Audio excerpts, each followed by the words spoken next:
சமீபத்திலே அரசியல் கட்சி தொடங்கியிருக்கிற விஜயும் அவருடைய ஆதரவாளர்களும் என்ன கேள்வியை கேட்கிறார்கள் என்றால், இப்போதுதானே அரசியலை ஆரம்பித்திருக்கிறார், இப்போதுதானே வந்திருக்கிறார், இவர் மீது இவ்வளவு காட்டமான விமர்சனங்களை நாம் தமிழர் கட்சி செய்ய வேண்டுமா? எல்லாரும் சீமானாக முடியாது, எல்லாராலும் உங்களை போன்ற பேச முடியாது என்பதை நீங்கள் விளங்கிக் கொள்ள வேண்டும். இவ்வளவு காட்டம் தெரிவிப்பதற்கான காரணம் என்ன என்பதை கேட்கிறார்கள்.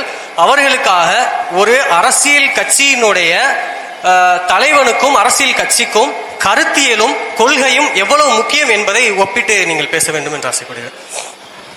பிச்சை எடுத்து கட்சி நடத்தி போராடி 4,50,000 வாக்கு 1.1 இருந்து 8.5 விழுக்காடு வாக்கை வாங்கி தனித்து நின்று அங்கீகாரம் பெற்ற ஒரே அரசியல் கட்சியா வந்து ஒரு கவனத்தை பெற்று இந்த திராவிட கட்சிகளை வீழ்த்தி மேலே ஏறி தமிழ் தேசிய அரசியலை கட்டி நிறுவலாம்ங்கிற போது திடீர்னு உள்ள வந்து திராவிடமும் தமிழ் தேசியம் ஒண்ணுதான், மறுபடியும் பெரியார், மறுபடியும் அண்ணா, மறுபடியும் எம்ஜிஆர் அப்படின்னா வருமா